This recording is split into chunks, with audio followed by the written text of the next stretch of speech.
मैं हूं आसिफ खान। टोंक में कोचिंग संचालक दिल्ली की घटना के बाद भी नहीं संभल रहे हैं। सरकार की गाइडलाइन का पालन नहीं होने से सरकार को राजस्व नुकसान के साथ बच्चों की जान भी खतरे में डाल रहे हैं। जिले भर में चल रही अवैध कोचिंग सेंटर के पास ना एनओसी है, ना ही सुरक्षा के उपकरण। असुरक्षित भवनों में ये कोचिंग सेंटर धड़ल्ले से चल रहे हैं। कमिश्नर के दौरे में कोचिंग संस्थानों की पोल खुलकर सामने आ गई। किसी संस्थान के पास फायर सेफ्टी संसाधन नहीं है। कमिश्नर ने कोचिंग सेंटरों पर कार्रवाई करते हुए नोटिस जारी किए हैं। टोंक नगर परिषद कमिश्नर ने करीब 10 कोचिंग सेंटर्स का निरीक्षण किया। सभी जगहों पर अनियमितताएं पाई गई। कमिश्नर ने सभी को 3 दिन का नोटिस थमा दिया है। संबंधित दस्तावेज पेश नहीं करने पर सीज की कार्रवाई की जाएगी। यहाँ शहर में जो कोचिंग चल रही है, छोटे छोटे बच्चे हैं वो पढ़ रहे हैं और उनकी सुविधाएं वहाँ पर उनके मानक जो तय किए गए हैं वो उनको देखने के लिए हम आज टीम के साथ में शहर में निकले हैं। और हमने पाया कि कोचिंग संचालकों के पास में न तो फायर एनओसी है, न सेफ्टी के लिए जैसे भवन निर्माण स्वीकृति भी इन्होंने नहीं ले रखी है नगर परिषद से, न ही कोई टैक्स वगैरह ये जमा करा आवासीय क्षेत्रों में संचालित किया जा रहा है। उसके अलावा बच्चों की सुरक्षा की दृष्टि से जो मतलब मानक होने चाहिए थे वो यहाँ पर है नहीं। 2 गेट नहीं है, अलग अलग शौचालय नहीं है। ये सब इनको ही देखने के लिए आज हम शहर में यहाँ पर फील्ड में उतरे हैं और काफ़ी हमें कमियाँ मिली है। इन सबको सारी शहर की सारी कोचिंगों को हम इनको निरीक्षण करेंगे और इनको नोटिस जारी करेंगे। ये अगर सही सारे मानक अगर पूरी करते हैं तो ही ये चलाएंगे, नहीं तो इनको सीज करने की कार्रवाई। राजस्थान में चांदीपुरा वायरस का एक और केस मिला है। भीलवाड़ा के शाहपुरा की 2 साल की बच्ची इस वायरस की चपेट में आई है। बच्ची फिलहाल गुजरात के अहमदाबाद स्थित हॉस्पिटल में भर्ती है। राजस्थान में पिछले 1 महीने में यह तीसरा केस इस वायरस का मिला है।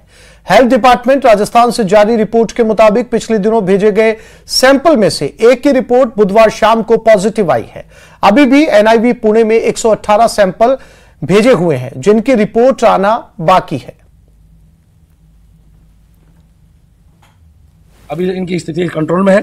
अब इस गाइडलाइन के अनुसार जो एपिडेमिक जो होती है इस तरह की, उसके अनुसार हम ऐतिहासिक तौर पर पूरे 3 किलोमीटर के रेडियस में हम सर्वे करा रहे हैं। घर टू डोर सर्वे हो रहा है। प्रशासन में मुस्तैद में है। हमारे कॉन्टैक्ट में एसडीएम साहब भी हैं, कलेक्टर साहब भी हमारे कॉन्टैक्ट में हैं और वो जैसे दिशा निर्देश देने वैसे हम दे रहे हैं। हमारे जेडी साहब का फोन आया, हमारे निदेशक साहब का फोन आया, हमारा सचिव साहब भी आज यहीं थे, एमडी साहब, तो उन्होंने भी यही निर्देश किया कि वो खुद भी निर्देश दे के गए कि टीम की जरूरत भी पड़े तो और टीम लगा दो। अभी हमें आवश्यकता नहीं है, अभी 15 आदमी हमारे काम कर रहे हैं जी। तो हम करीब 1000 घरों के ट्रेस आउट कर चुके हैं कल मैदान में। चांदीपुरा वायरस ने शाहपुरा में अपनी दस्तक दे दी है। कोटिया पंचायत के इटिडिया गांव में 2 वर्षीय बालिका चांदीपुरा वायरस से पीड़ित पाई गई है।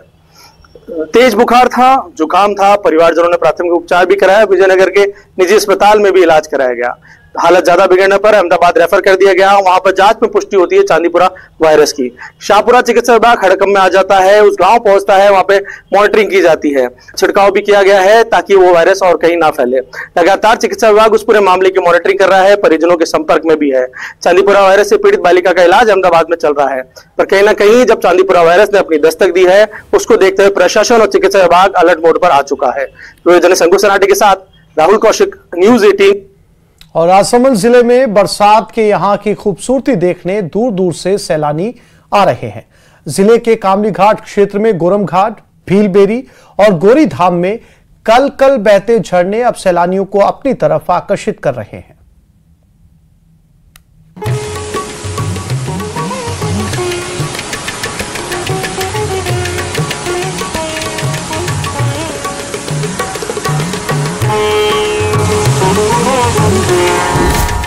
राजस्थान के मारवाड़ और मेवाड़ के बीच अरावली की वादियों में बसा ये है गोरम घाट, जो बारिश के मौसम में हूबहू कश्मीर जैसा नजर आता है।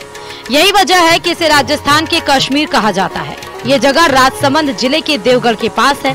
गोरम घाट के आसपास ऊंची ऊंची पहाड़ियां, बादलों का डेरा और ऊंचे झरनों को देख पर्यटक पर बस ही आकर्षित हो जाते हैं। यहाँ ट्रेन से सफर करना भी अलग आनंद देता है। यहाँ से 500 मीटर दूरी पर 50 फीट चौड़ा एक झरना है जिसका नाम जोग मंडी झरना है। यह मारवाड़ के पाली जिले की सीमा से भी लगती है। यही कारण है कि यहाँ जोधपुर और मेवाड़ दोनों तरफ से पर्यटक आते हैं और अपना पल यादगार बनाते हैं। जोगमंडी झरना बारिश के समय काफी आकर्षक और एडवेंचरस नजर आता है, जिसे देखकर पर्यटक उत्साहित हो जाते हैं।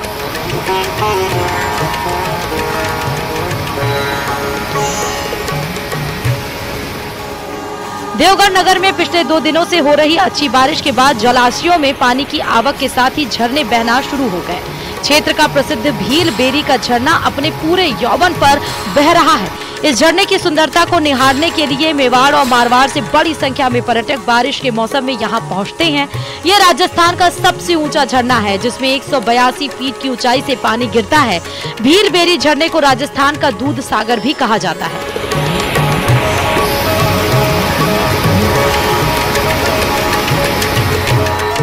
राजसमंद जिले के कामड़ी घाट के निकट अरावली वादियों में बसे प्राचीन मां गौरी के मंदिर के दर्शन करके हर साल बड़ी संख्या में श्रद्धालु पहुंचते हैं। मान्यता है कि प्राचीन काल में मां गौरी यहां झरने में स्नान करती थीं। अपने शरीर से उतरे मैल से उन्होंने श्री गणेश का पुतला बनाया और यहां उसमें प्राण डाले थे, इसीलिए इसका नाम गौरी धाम पड़ा। अरावली की वादियों में बने इस मंदिर के निकट झरना बहता है, जिसका पानी यहाँ बने गौरी कुंड, सूरज कुंड सहित 7 कुंडों में भरता है। यहाँ नहाने का आनंद लेने के लिए काफी सैलानी आते हैं। राजसमंद से न्यूज़ 18 राजस्थान के लिए अलकेश सनाढ्य की रिपोर्ट।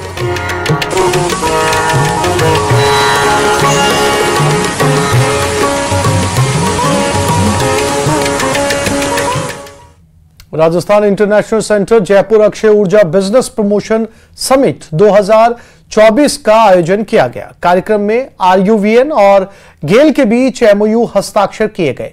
ऊर्जा मंत्री हीरालाल नागर की मौजूदगी में हस्ताक्षर किए गए। कार्यक्रम में ऊर्जा मंत्री हीरालाल नागर ने बताया कि राजस्थान अक्षय ऊर्जा के क्षेत्र में देश का अग्रणी राज्य है। देखिए, हमारे मुख्यमंत्री जी ने बिजली के इस हमारी जो कमी है उसके लिए काफ़ी चिंता भी है उनको, और उनका प्रयास है कि हम कैसे जल्दी से जल्दी इस डेफिसिट को कम करें, हमारी कमी को उत्पादन बढ़ा करके कैसे ज़्यादा से ज़्यादा जनरेशन बढ़ा करके पूरा किया जा सकता है। निरंतर इस ओर हमारी सरकार ध्यान दे रही है। हमने पहले जो दीर्घकालीन फैसले हैं वो पहले लिए हैं, चाहे वो हमारे केंद्रीय उपक्रमों के साथ एमओयू करके उनको धरातल पर उतारना है। राजस्थान वक्फ बोर्ड चेयरमैन खानू खान बुधवाली ने केंद्र सरकार द्वारा वक्फ बोर्ड के कानूनों में संशोधन के लिए पारित बिल पर विरोध जताया है। संशोधित बिल बीजेपी की मानसिकता के आधार पर तैयार किया जा रहा है, जिससे धर्म विशेष को निशाना बनाने की कोशिश की जा रही है। वक्फ बोर्ड के साथ साथ दूसरे धार्मिक स्थलों की संपत्तियों पर भी कानूनी अड़चनें सामने आ सकती हैं। वक्फ बोर्ड चेयरमैन ने कहा है कि इस मामले में अपनी अगली रणनीति तैयार करेंगे। खानू खान बुधवाली से बात की संवाददाता राकेश शर्मा ने।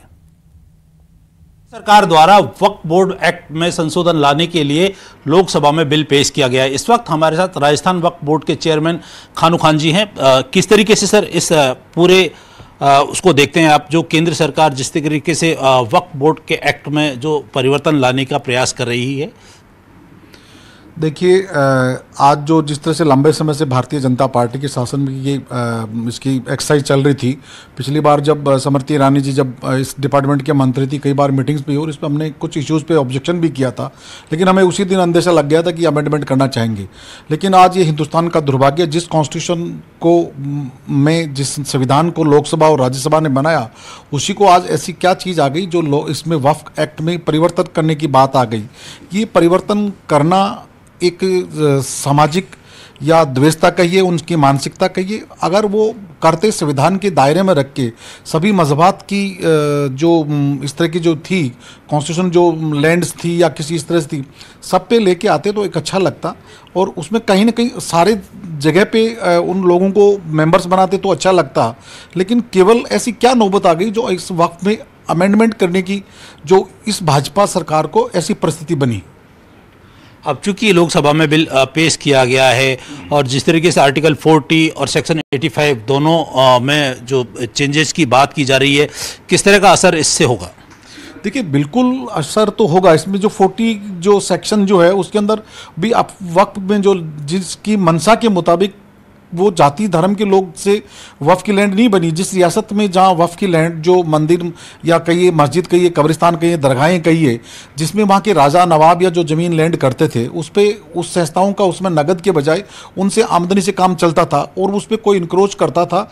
वक्फ की जो मनसा के मुताबिक जो वक्फ होता था, कई बार रेवेन्यू में इंदराज नहीं होना, वक्फ में इंदराज है, तो लोग उसको मानते थे कि वक्फ की लैंड है और उसमें वो कुछ समय पीरियड से भी ज़्यादा अनलिमिटेड टाइम्स देवस्थान और वक्फ बोर्ड में सेम पोजीशन थी कि इसमें कभी भी अपील भी जा सकता है। ये इसको अपील को खारिज करना और इसको कलेक्टर को पावर देना, जो सेंट्रल गवर्नमेंट का जो कमिश्नर के रूप में जो हमारे जो काम करता था उसको ख़त्म करना, ये इनकी मंशा क्लियर कट नहीं है। जिससे वक्फ को दायरे को सीमित करना, ये मतलब आज इनको सोचने को चाहिए कि ये इस लैंड जो है ये धार्मिक लोगों के द्वारा दान दी हुई लैंड है, किसी व्यक्ति विशेष या किसी जाति विशेष की लैंड नहीं थी। कैमरा पर्सन दिलीप चेची के साथ राकेश शर्मा, न्यूज 18 राजस्थान, जयपुर।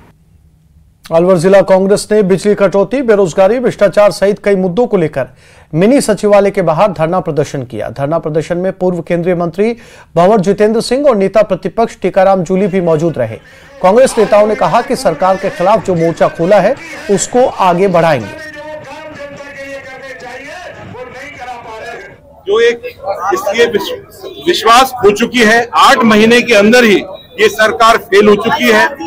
पानी की समस्या, बिजली की समस्या, बिजली के दर इनने जो बढ़ा दिए हैं, लॉ एंड ऑर्डर जो सिचुएशन हो चुकी है, जिस तरह का महिलाओं के ऊपर अत्याचार हो रहा है, जिस तरह से यहाँ की इस पूरी प्रदेश के अंदर जिस तरह से इनने धोखा दिया है, उसके खिलाफ आज प्रदर्शन हो रहा है। राजस्थान सरकार कर रही है और जयपुर में पहली बार ऐसा हुआ है कि जो भी संगठन धरना प्रदर्शन करना चाह रहे थे, एक भी संगठन को अनुमति सरकार के द्वारा नहीं दी गई। पहली बार ऐसा हो रहा है कि छात्र संघ की डिमांड जो बच्चे कर रहे हैं उन पे राजकार्य का बाधा लगाया का मुकदमा दर्ज किया जा रहा है, जो कि मैं समझता हूं एक घोर अत्याचार बच्चों पे किया जा रहा है। पहले कभी भी इस प्रकार के आंदोलन होते रहे हैं, हमेशा 151 में बच्चों को बैठाते थे, लेकिन ये सरकार बच्चों का भविष्य खराब करने के लिए उन पे राजकार्य का बाधा का मुकदमा जो लगा रही है, ये गलत है। अजमेर में एक युवती से शादी का झांसा देकर रेप करने का मामला सामने आया। पीड़िता ने स्कूल फ्रेंड पर 6 साल तक झांसा देकर अलग अलग होटल, कैफे में रेप करने का आरोप लगाया है। पीड़िता की ओर से आदर्श नगर थाने में शिकायत दी गई है। पुलिस ने मुकदमा दर्ज कर जांच शुरू कर दी है। एक अजमेर की रहने वाली एक 23 वर्षीय युवती ने एक मुकदमा दर्ज कराया है, जिसमें उसने बताया कि मैं जिस लड़के के साथ पढ़ती थी उसकी पढ़ाई के समय से मेरी दोस्ती थी। उसके बाद में पिछले 3 साल से 8 साल से मैं उसके साथ रिलेशनशिप में रह रही थी। उसने इस लड़की को ये कहा था कि मैं शादी कर लूँगा, लेकिन 3-4 साल रिलेशनशिप में रहने के बाद में इसने शादी से मना कर दिया। तो इसलिए इस युवती द्वारा उसके खिलाफ देश शोषण का मुकदमा दर्ज कराया है, जिसमें पीड़िता की तरफ से FIR दर्ज की जा चुकी है। इसका मेडिकल मुआयना कराया जा चुका है और बाकी अन्य तफ्तीश जारी है। तफ्तीश के बाद में जो अग्रिम कार्रवाई होगी वो की जाएगी। अमृतलाल मीणा के निधन के बाद अब प्रदेश की 6 विधानसभा सीटों पर उपचुनाव होंगे। जाहिर है बीजेपी के नए नेतृत्व की इन चुनाव में कड़ी परीक्षा भी होने वाली है।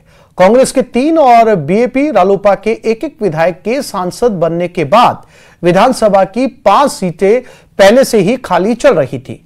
अब भाजपा विधायक के निधन ने बीजेपी के सामने चुनौतियों में और इजाफा कर दिया है।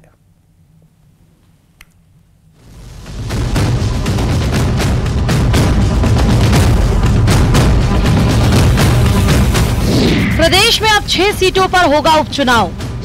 अमृतलाल मीणा के निधन के बाद बदला समीकरण। सलूंबर विधानसभा सीट विधायक थे अमृतलाल।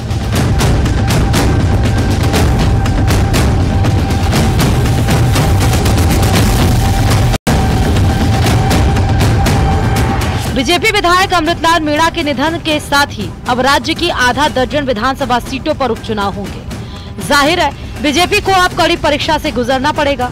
अब से पहले जिन 5 सीटों पर उपचुनाव होने थे उनमें से 3 कांग्रेस और एक बीएपी रालोपा के पास थी, लेकिन सलूंबर से विधायक अमृतलाल मीणा के निधन के बाद अब 6 सीटों पर उपचुनाव कराए जाएंगे। 5 उपचुनाव पहले से है और छठा एक और है। भारतीय जनता पार्टी सभी 6 सीटों पर विचार करेगी, जीतने का लक्ष्य लेकर चलेगी आम जन का विश्वास जीतेगी।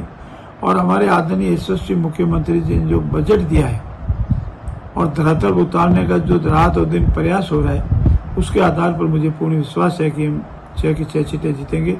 और आदरणीय मीणा साहब की जो अभी सीट आज उनके निधन से कारण खाली हुई है, उस पर भी हम अवश्य जीत दर्ज कराएंगे। सलुम्बर के अलावा अब जिन 5 सीटों पर उपचुनाव होगा उसमें 84, देवली, उनियारा, नागौर, झुंझुनू, दौसा शामिल है। माना जा रहा है कि चुनाव आयोग इस महीने उपचुनाव की तिथि घोषित कर सकता है, लेकिन उससे पहले ही बीजेपी ने अपनी तैयारियां तेज कर रखी हैं। इन सभी सीटों पर तैयारियों का जिम्मा अलग अलग नेताओं को दिया गया है। और ये जो 5 या 6 उपचुनाव है, इसकी भी पार्टी ने पूरी तरह से व्यवस्था की है। हमारे संगठन के कार्यकर्ता, राजनीतिक क्षेत्र से जुड़े हुए कार्यकर्ता अपने अपने क्षेत्रों में लगे हुए हैं, प्रभारी भी नियुक्त हुए हैं और वो सब भी कार्रवाई कर रहे हैं। और हम प्रयास करेंगे कि जनता का दिल जीत करके 500 चुनाव हम जीतें और छठा जो आज खाली हुआ है उसको भी हम अवश्य जीतेंगे। ऐसी हमारी जनता से अपेक्षा है और मुझे पूर्ण विश्वास है, जनता पर भरोसा है। बीजेपी यहां विधानसभा चुनाव हारी, इसलिए माना जा रहा है कुछ सीटों पर पार्टी चेहरे बदलेगी। फिलहाल बीजेपी का पूरा फोकस विधानसभा और लोकसभा चुनाव में पार्टी से छिटकी उन जातियों को अपने करीब लाने पर है जिनके कांग्रेस में शिफ्ट हो जाने से बीजेपी ने केवल इन सीटों पर विधानसभा चुनाव हारी, बल्कि लोकसभा चुनाव में भी उसे 11 सीटों का नुकसान उठाना पड़ा। राजस्थान के 5 विधानसभा के उपचुनाव Bharatiya Janata party double engine सरकार के काम के आधार पर हम लोग चुनाव जीतेंगे। 5 विधानसभा क्षेत्रों में 4 प्रभावशाली नेताओं को इस चुनाव की तैयारी के लिए जिम्मेदारी दी गई है। भ्रम के कारण से भारतीय जनता पार्टी को लोकसभा में कम सीटें, कम अंतर से हम लोग हारे हैं। अब हमारा प्रयास होगा कि 5 सीटों को मजबूती के साथ ये भारतीय जनता पार्टी चुनाव जीते, ऐसी व्यूह रचना हम लोग बना रहे हैं। बहरहाल बीजेपी का 5 विधानसभा सीटों पर बूथ को मजबूत करने का अभियान अंतिम चरण में है, तो शक्ति केंद्रों पर भी पार्टी ने विरोधियों को घेरने के लिए पुख्ता रणनीति बनाई है। पर लाख टके का सवाल यही है कि क्या बीजेपी सभी सीटों पर जिताऊ और टिकाऊ उम्मीदवारों की तलाश कर पाएगी।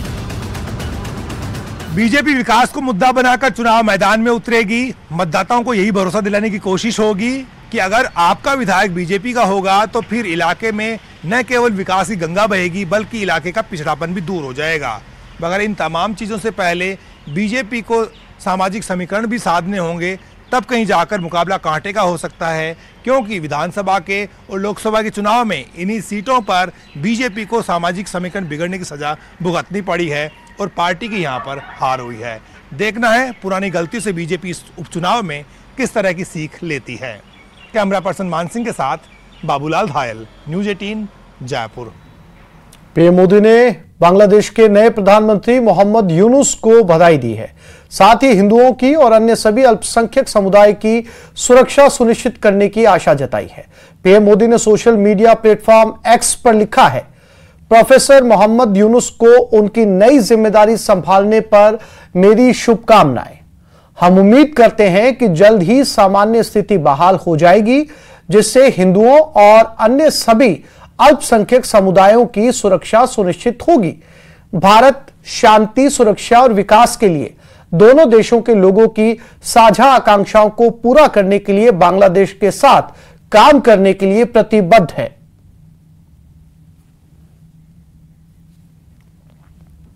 भारतीय हॉकी टीम ने पेरिस ओलंपिक 2024 में ब्रॉन्ज मेडल जीतकर इतिहास रच दिया। भारतीय हॉकी टीम ने ब्रॉन्ज मेडल मैच में स्पेन को 2-1 से हराया। हॉकी में भारत का ये चौथा ब्रॉन्ज मेडल है। इसके अलावा देश ने ओलंपिक इतिहास में सबसे ज्यादा 8 गोल्ड और 1 सिल्वर मेडल भी जीता है। पिछले यानी टोक्यो ओलंपिक में भी भारत ने ब्रॉन्ज मेडल जीता था। इसके साथ ही भारतीय हॉकी टीम ने ओलंपिक में 52 साल बाद एक नया इतिहास रचा है। स्पेन के साथ हुए कड़े मुकाबले में हाफ टाइम से ही भारत ने 2-1 की बढ़त बनाई, उसे आखिरी तक कायम रखा। खास बात यह कि दोनों गोल कप्तान हरमनप्रीत सिंह ने किए, जबकि गोलकीपर श्रीजेश ने भी 2 अहम गोल बचाए और मैच भारत के नाम कर दिया।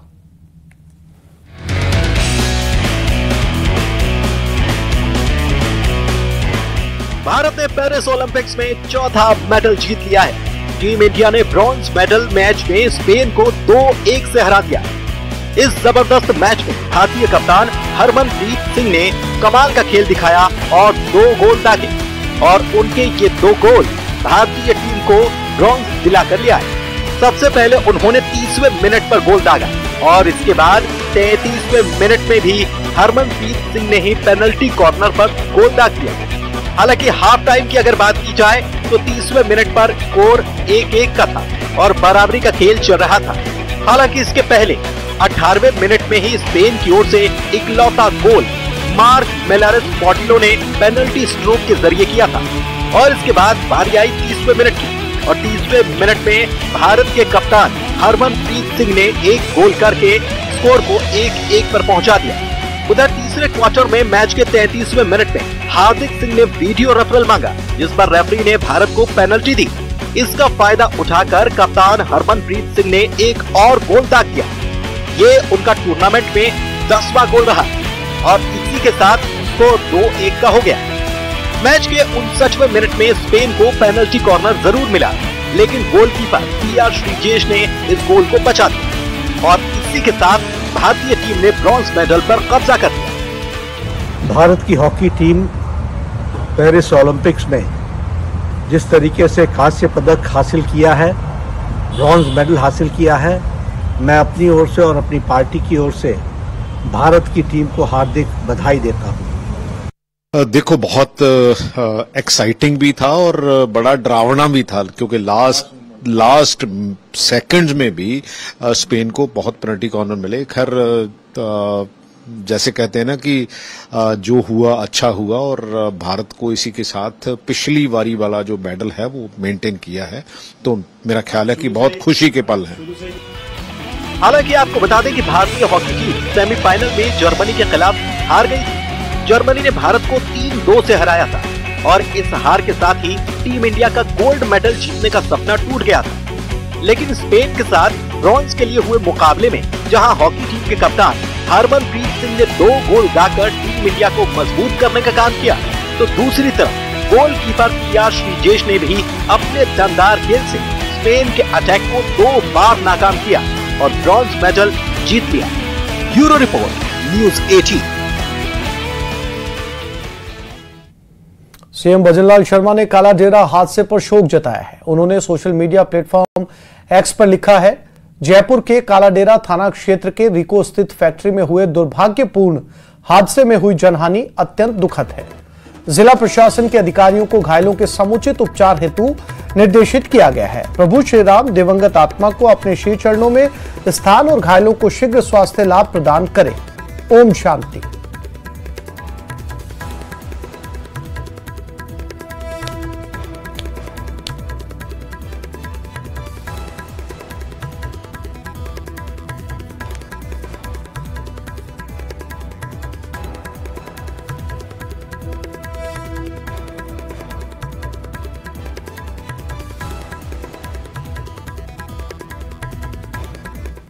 अगर आपका मोबाइल फोन खो जाता है या फिर चोरी हो जाता है तो आपको चिंता करने या मोबाइल तलाशने के लिए पुलिस थानों के चक्कर लगाने की जरूरत नहीं है। आप घर बैठे ही CEIR पोर्टल की मदद से ऑनलाइन शिकायत दर्ज करवा सकते हैं। देखिए इस रिपोर्ट में।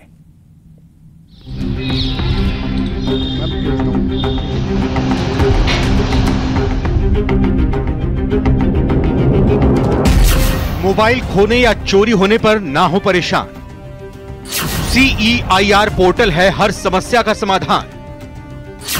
नहीं लगाने होंगे पुलिस थानों के चक्कर, पुलिस देगी मोबाइल ढूंढकर। केंद्र सरकार के शुरू किए गए CEIR पोर्टल की मदद से आप अपने चोरी या गुम हुए मोबाइल फोन को तलाश सकते हैं। यही नहीं, आप चोरी हुए मोबाइल को आसानी से ब्लॉक भी कर सकते हैं। सबसे पहले गूगल पर जाएं और CEIR पोर्टल आप यहां पर टाइप करें। इसको टाइप करने के बाद एक होम जो साइट है वो आपको यहां पे खुलेगी दूरसंचार विभाग की, और यहीं पर आप देख रहे हैं कि CEIR सर्विसेज सबसे पहले एक ऑप्शन दिया गया है जिसमें बताया गया कि block stolen and lost mobile phone, यानी कि यदि कोई मोबाइल फ़ोन चोरी हो जाता है या फिर गुम हो जाता है तो आप उसको ब्लॉक कर सकते हैं, आप उसको अनब्लॉक कर सकते हैं। यदि आपका मोबाइल फ़ोन वापस से मिल जाता है तो आप उसको अनब्लॉक भी घर बैठे ही इसी CEIR पोर्टल के जरिए कर सकते हैं। और वहीं पर जो रिपोर्ट आपने थाने में यानी जो ऑनलाइन रिपोर्ट आपने दर्ज करवाई थी, उस रिपोर्ट में कहाँ तक प्रक्रिया पहुँची, यानी कहाँ तक आपकी स्टेटस रिपोर्ट है, वो भी आपको किसी थाने में जाकर के पूछने की ज़रूरत नहीं है। आप इसी पोर्टल पर चेक रिक्वेस्ट स्टेटस, यानी जो रिक्वेस्ट आपने भेजी थी, जो शिकायत आपने दर्ज करवाई थी, उसका स्टेटस आप यहाँ से जान सकते हैं। आज संसद में उद्धव ठाकरे जी की उबाठा के नुमाइंदों का असली चेहरा और उनका दोगलापन बेनकाब हो गया जब वक्फ बोर्ड बिल पर चर्चा के दौरान सभी उबाठा के नुमाइंदे गैर हाजिर थे। मुसलमानों ने आपको वोट दिया लेकिन बदले में खामोशी क्यों? सवाल का जवाब मुसलमान उबाठा के सांसदों से जरूर मांगेंगे।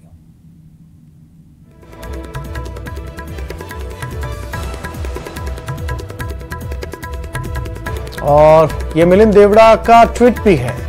उबाठा के नुमाइंदे गैर हाजिर थे। मुसलमानों ने आपको वोट दिया लेकिन बदले में ये खामोशी क्यों? ये ट्वीट किया है मिलिंद देवड़ा सांसद। इस सवाल का जवाब मुसलमान उबाठा के सांसदों से जरूर मांगेंगे।